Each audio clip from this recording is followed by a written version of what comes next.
बड़ी बुलेटिन में जो खबर आ रही है वो है रूस से।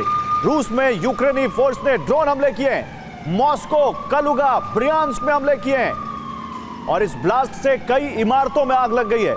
रूस ने यूक्रेन के 10 ड्रोन मार गिराए हैं। उसके बावजूद यूक्रेन के कुछ ड्रोन टारगेट हिट करने में कामयाब रहे हैं।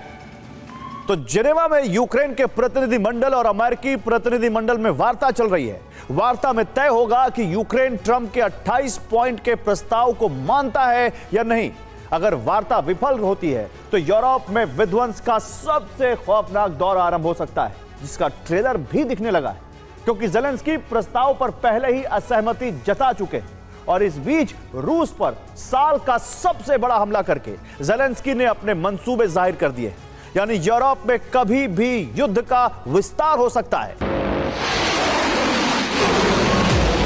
डेडलाइन से पहले डेथ वारंट, ज़ेलेंस्की के आक्रामक तेवर। डेडलाइन से पहले डेथ वारंट, रूस में तबाही का जलजला।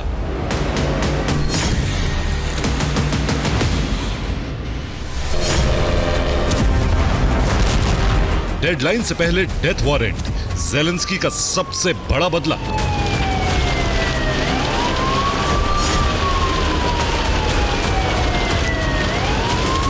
और उस बदले की ये तस्वीरें रूस से सामने आई हैं, जहां अंगारे कोहराम मचा रहे हैं, तबाही की आंधी आई हुई है। क्रेमलिन का सुरक्षा चक्रव्यूह पूरी तरह ध्वस्त हो गया है। रूसी कब्जे वाले 30 इलाकों पर हमले किए हैं।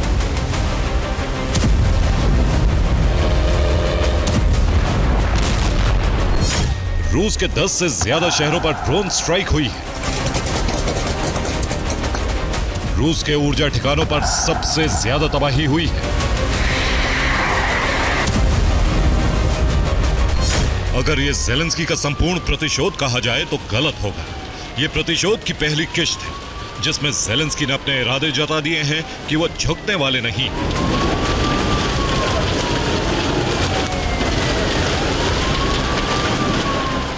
फिर चाहे पूरी सर्दी युद्ध चले या पूरे साल चले या फिर पूरे यूरोप तक ही युद्ध का विस्तार क्यों ना हो जाए।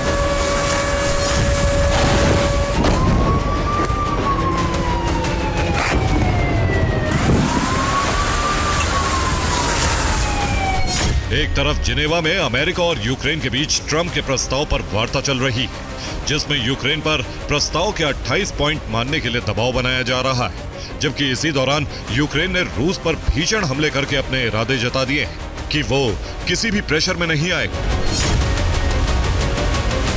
यूक्रेन के प्रतिनिधिमंडल ज़ेलेंस्की के प्रतिनिधि एंड्री यमक है, जबकि अमेरिका की तरफ से ट्रंप के विशेष दूत स्टीव विटकॉफ है। इसके अलावा विदेश मंत्री मार्को रूबियो है। खास बात यह कि वार्ता में कई यूरोपीय देशों के सुरक्षा सलाहकार भी शामिल हैं, जिसमें ब्रिटेन, फ्रांस और जर्मनी शामिल है। ये वही देश हैं जो नहीं चाहते हैं कि यूक्रेन ट्रंप के प्रस्ताव को मानने की हामी भरे। यानी अभी युद्ध और भड़केगा, क्योंकि यूरोपीय देश रूस का विस्तार रोकने के लिए एकजुट है। सिर्फ अमेरिका ही है जो शांति प्रस्ताव पर अड़ा है, लेकिन यूरोप में जो हालात हैं वो शांति के नहीं, बारूदी सुनामी के।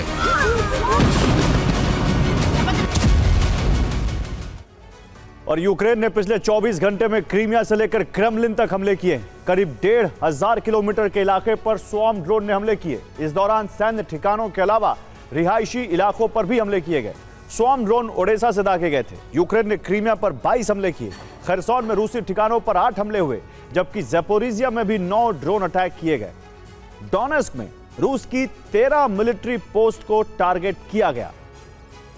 इसी तरह लुहांस्क में भी रूस के ठिकानों पर 7 हमले हुए। लुहांस्क में रूस के ठिकाने जिनको अटैक किया, यूक्रेन ने 7 ऐसे हमले किए। बेलगोरोद में सबसे ज्यादा 31 बार हमले किए गए, जबकि कुर्स्क में 23 अटैक हुए और मॉस्को तक पहुंचे ड्रोन ने 11 हमले किए।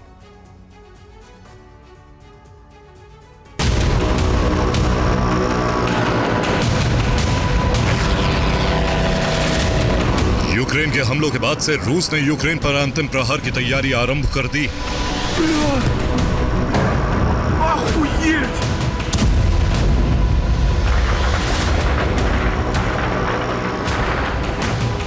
इसकी सबसे बड़ी वजह है यूक्रेन को लगातार हथियार मिलना और युद्ध में फ्रंट लाइन पर पहुंचना।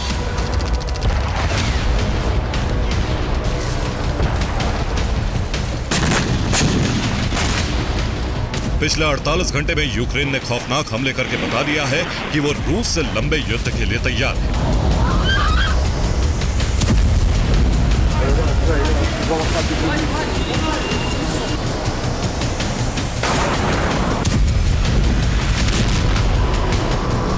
पांच कैमरों से देखिए रूस के हमलों की तस्वीरें, जिसमें मॉस्को के पास पड़ने वाले सतोरा पावर प्लांट को तबाह कर दिया।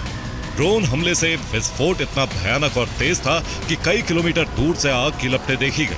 कई फीट ऊंची लपटें उठी। पावर स्टेशन के 2 यूनिट पूरी तरह से नष्ट हो गए, जिससे मॉस्को का बड़ा इलाका अंधेरे में डूब गया। रूस में विनाश की आग का दायरा लगातार बढ़ रहा है। सिर्फ सतोरा प्लांट ही नहीं बल्कि दूसरे ऊर्जा ठिकानों पर भी हमले हुए, जिसमें oil depot, gas pipeline, refinery पर भी हमले हुए। कई रिफाइनरी में अभी भी आग लगी है। घंटों तक हमले से लगी आग बुझाने की कोशिश की गई,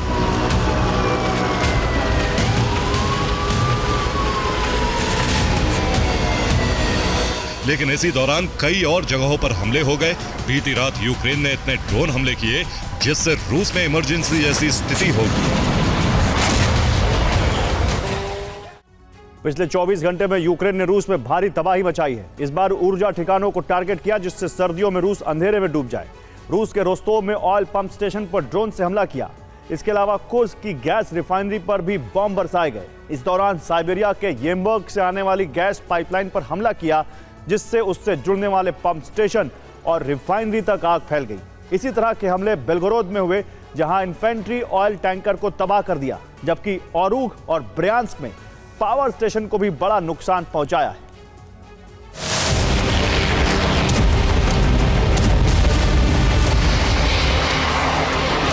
जेनेवा में जंग रोकने के लिए जो 28 सूत्रीय प्रस्ताव यूक्रेन के प्रतिनिधि मंडल को दिखाया गया है, उससे ज़ेलेंस्की 2 दिन पहले ही लगभग खारिज कर चुके हैं। अब जेनेवा में अमेरिका आखिरी कोशिश कर रहा है।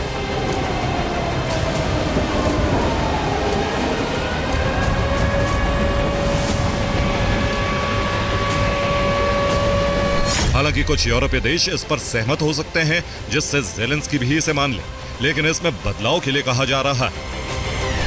अब समझिए, अगर ज़ेलेंस्की ने ट्रंप के प्रस्ताव को नहीं माना तो उसका प्रभाव क्या पड़ेगा। पहला प्रभाव होगा कि यूरोप में युद्ध का विस्तार रूस कर सकता है। दूसरा प्रभाव होगा कि संपूर्ण यूक्रेन पर रूस कब्जे के लिए आगे बढ़ सकता है। तीसरा प्रभाव होगा रूस के हमले रोकने के लिए अमेरिका आगे नहीं आएगा। चौथा प्रभाव होगा यूरोपीय देश एकजुट होकर रूस पर हमले की प्लानिंग कर सकते हैं। पांचवा प्रभाव होगा रूस और बिन अमेरिका नाटो में तनातनी परमाणु युद्ध तक पहुंच सकती है। लेकिन युद्ध के लिए यूरोपीय देशों को अमेरिका का साथ नहीं मिलेगा। ऐसे में यूरोपीय देश कमजोर पड़ सकते हैं।